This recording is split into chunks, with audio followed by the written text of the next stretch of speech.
Hi, I'm Sam. I'm the co-founder of Kingdom Impact Lab, and in this video series we are talking about the Sermon on the Mount, and this video is the Beatitude number 8.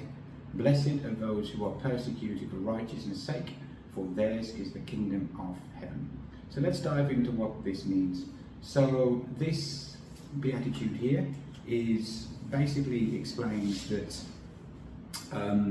when you do live righteously and you do live in a way that aligns with being Christ-like, that naturally you are going to invite resistance from your peers, the culture around you, within yourself.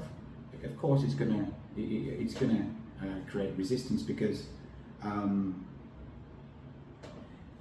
the worldly systems are based on things like the worldly systems tend to be transactional, where the number one goal of the business is money, revenue, profit. Obviously, you need to make money, revenue, and profit in order to sustain the business and to grow and to actually influence. I'm not saying you should not focus on making money, but the issue is when you're focusing on money and money, revenue generation, profitability becomes an idol, which everyone within the business culture starts to worship. I mean that metaphorically, because money becomes the deciding. If money is the North Star, every decision downstream is based on money, and that then degrades humans working within the company down to a set of numbers on a spreadsheet, and it's just not really the best way to do it. I've personally experienced as operating my marketing agency and a freelancer, where I've unfairly, in my view, had my contract terminated, despite me exceeding my performance targets on paper, but because other people in their organisation were underperforming, that the profitability of the company went down, and so they got rid of me as a contractor. They just did not value my contributions or me or anything that I did as a person. It was simply based on the return on their investment as the company from this entire thing, which is not a good thing, because it basically means that your self-worth as a human, whether you're at the top as a business owner or you're someone working lower down, that your entire self-worth is determined by the performance of what you do. And honestly, when it comes to sales and marketing, the performance of what you do is not entirely based on your own set of skills, experience and whatnot. Sometimes luck plays a big part. You do the right thing at the right time that resonates, and so you can make a lot of sales in a short amount of time. And other times you get unlucky, and it just so happens that there's a whole bunch of external things happening in the world that you're unaware of, that is going to negatively impact your performance as well. And so these are things that are completely outside of your control. Say for example, I once worked with a client here, and he this directly aligns with the Beatitude, blessed are those who are persecuted, because he worked in an industry that was largely women, and a lot of the women in this case here were 20s, 30s, 40s, leftist liberals kind of thing, was a lot of our target audience. And I remember once when he gave an interview, and he was talking about the industry that he was in, and he was interviewing another male, and he started to get a huge amount of pushback from social media and from on his internal team, where they say that this industry is 90% women. How can two men be talking about these things and saying the things that you're doing? And then a whole bunch of criticism that came from it. When in actual fact, he was not lying, he was not inventing things, he was stating the truth. And as a result of him stating the truth, with the industry and the people that he was working with, because clearly they did not align with his core values, they clearly were just working for the company as a way to exchange their time for a salary. It received a lot of pushback. A lot of people cancelled their courses, and when you've got a $5,000 per person group coaching program, that if a few people start to cancel, you've got to give refunds before it starts. It causes a problem. They found that, I can't remember how many, but at least 2 or 3 people on the team started to attack him. These are people that he'd been paying their salary for a while, and wasn't nasty to them, treated them all with respect, and they left the company as a result of what he said. But he was persecuted for basically saying the truth, kind of thing. His business there was focused entirely on money. His only revenue targets was making money. So, and he was an atheist, I think, and so there was no meaning behind, no greater meaning behind what he was pursuing. And as a result of this, the company lost a bit of money, and they kind of struggled in the short term. Well, that then led to me that my performance was obviously the number of book calls that I could get this client during this crisis would be less than normal. And so my performance was put under scrutiny as a result of something that was completely out of my control, something that happened in the external environment.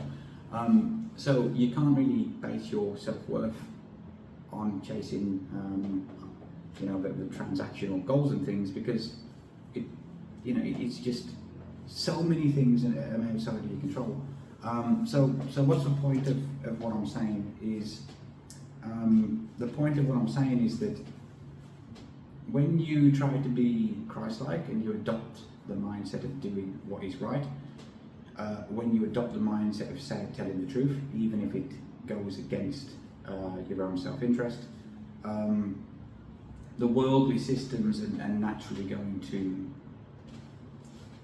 have resistance against it, because you are actively fighting against pride, greed, deceit, and so naturally you are going to invite resistance to you. You will be persecuted potentially for it, and that persecution may come in the way of receiving negative feedback like my client did, even though he was atheist chasing money targets in his business, which I guess inherently isn't necessarily wrong. It just doesn't align with what I wanted. So there's external factors there where he was persecuted for saying the truth, and because there was no unity on his team, people just turned against him.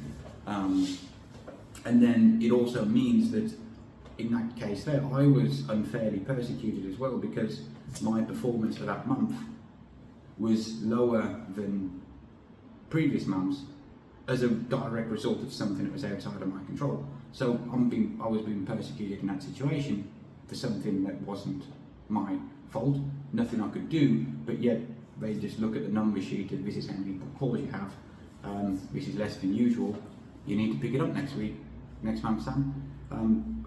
What do you say to that? It's kind of, there's nothing to say to it.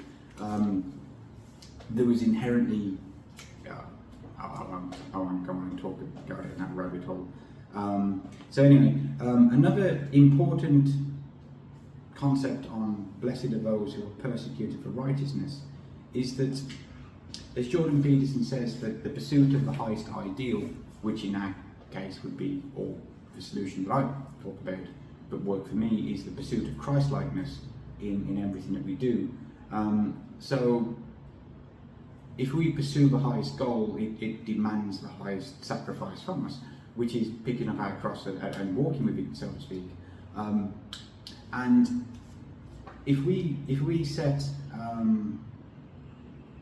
if we pursue our highest ideal,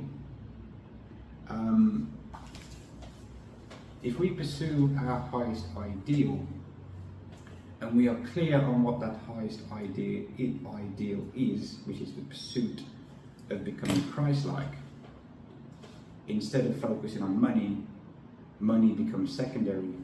Kingdom impact and becoming Christ-like in everything you do is your highest aim. Then what happens is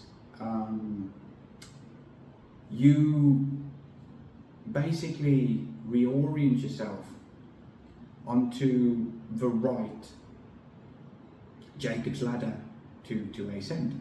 You orient yourself on the right mountain that you're gonna carry your cross up, as opposed to climbing the wrong ladder or climbing the wrong mountain only to find later on that hang on, this is not where I want to be. What do I mean by that? Let me unpack that a little bit. So humans, we find fulfillment and joy in the progression towards a meaningful goal. We enjoy the progression, and maybe some people more than others, but the joy is in the progress towards a goal. And then we often find that when we achieve the goal, we have the dopamine release, but then we kind of feel a little bit lost. We don't have anything else to pursue. You know, just look at it with sports people that have had a successful career, and then they retire, and then they just go off the rails because their life was based on training for the fight, or for the sports or whatever it is, and then suddenly it stops, and then they have nothing to fill that void. So naturally, they just fall into self-destructive behaviours, depression, and all kinds of other not so pleasant things. It's because they've achieved the goal. They've achieved the pinnacle of success. It's why you'd find that the most successful people are often the most depressed. You look at it with people like Robin Williams, Anthony Bourdain. On the outside, they are extremely successful. Anthony Bourdain, I lived in Vietnam at the time when he came to Ho Chi Minh City where I lived, and we flew back from a trip on the day and at the moment when Barack Obama arrived at the airport and for his visit to Vietnam, which was chaos. And then Anthony Bourdain was there, and Anthony Bourdain went out to the street food and showed Obama around and all of this. And well, a couple of years later, or however long after, he then went on and committed suicide. How can you go from being the person that was invited to show the most famous person at the time around to being in such a bad place that you want to commit suicide? Well, the answer is because outside he looked successful, but inside he was struggling with depression and all kinds of mental illness. And that's often the case when with the examples of the sports I just gave. They pursue a goal, 100% focus on that goal, and then one day they achieve it, and then they retire, and then they stop, and then they fall off the cliff. So what is it that we need? So this is the concept of Jacob's ladder, which is what, as Jordan Peterson explains, is we need a series of ever-expanding goals that are getting bigger and bigger each time, so that when we achieve the goal here, we instantly have the next goal, the next goal, the next goal, the next goal, and then we pursue this until our last breath. If we are pursuing something worldly, like chasing money for freedom of life and lifestyle or whatever it is, that you're going to reach a point where you have achieved a financial goal, but your next financial goal is not motivated, and then you're going to fall into greed and hoarding your money and becoming like a Scrooge in many cases, or maybe you won't, but you won't find the pursuit of more money when you have enough fulfilling. Maybe some people do, but that's certainly not the case for me. So instead, what you need is you need to have your transcendent goal at the top, which is where you can have meaningful progress towards your highest order goal that exceeds everything else, which in our case is to pursue Christ-likeness, because that gives everything that you do meaning. It intrinsically flips the script around from I'm doing this to make money, which intrinsically has no meaning when you have already got enough money, when you're financially secure, financially comfortable, whatever that means for you, when your business is operational, you don't have to worry about cash flow, the systems are in place. Pursuing the next financial milestone potentially lacks meaning because you've already achieved what you need to do in order to fulfill the basic needs. And then as Maslow's hierarchy is, that's when you're starting to search for the meaning and purpose. But there is no meaning and purpose in chasing the next revenue milestone as itself. Wealth just becomes an idol, money becomes an idol, revenue targets become an idol. Whereas if you pursue the divine, everything that you do is flipped, and everything you do has intrinsic meaning because everything you do becomes an act of worship. As Jordan Peterson says, Jordan Peterson says, or a version of what he says, my interpretation is, you pick up your cross, which refers to the biggest responsibility that you can think of, and then you carry it up the mountain. But you have to make sure you're walking up the right mountain, and that's where you get meaning and purpose in life. If you're climbing up the wrong mountain, which is often the case of pursuing wealth and worldly things like pride and all of these things, the primary example here is like when people have a midlife crisis, where they get a job in a corporate setting, and in the 20s and 30s they're climbing the ladder, they're pursuing what they perceive to be the goal, they're competing with the colleagues, and then working however hard it is, and then one day they realise that they've reached the ceiling, they're not going to get promoted any higher, they've reached the peak of where they're going to climb in that particular company and in that particular career. So then they have a choice: do they continue where they're at and just stay there and then just sort of stagnate because they don't have another meaningful goal to aim towards, or are they going to do something else? And in many cases, not all cases, but in many cases, people then start to realise that, well, I've just spent the best part of my life working for someone else in this company where what I actually did had no intrinsic meaning other than for the benefit of the company making its profit, and now I've reached the limit of where I've gone to. You then look back at the life of what you've done and think, well, I could have used the best years of my life in a more productive way. And that's when people have a midlife crisis and want to do different things. That is the example of climbing the wrong mountain and then realising when you're at the top of the mountain that that's the highest that you can go. You can't go any higher. Whether that's a literal thing within a corporate setting, or whether that is a kind of metaphorical thing, is that chasing the next revenue target no longer feels motivating or exciting. You've climbed the wrong ladder. Now you can climb the wrong mountain with your cross, and it's a long way back down. It's kind of imagine if you let's say you're doing a run, right? My hobby's all through endurance runs and things, and so imagine you're doing a run, and let's say a marathon, 42 kilometers, and you take a wrong turning, and this is towards the later stages of a race. You haven't run many marathons before, so you're in the pain cave. Every step hurts, and then 3 kilometers, 4 kilometers later, you realise you've made a wrong turn. You now have to stop, turn around, run another 3 or 4 kilometers back, and then finish the route, which means you've added a total distance of 8 kilometers onto the run. In cases like this, do people stop and turn around, or do they give up and stop? In many cases, most cases probably, when they realise the mistake and then that they've got to go back and then get back on the course and everything's, it's not going to work out the way that they thought it would. But they would, in that case, DNF, did not finish. They would voluntarily drop out of a race, and I know examples of people that have done this. The point being that the further you go off your course, and then you have to stop and then reorient yourself and then go back the way you came in order to get back on the route to complete your goal. The further that distance is, the more demotivating it is.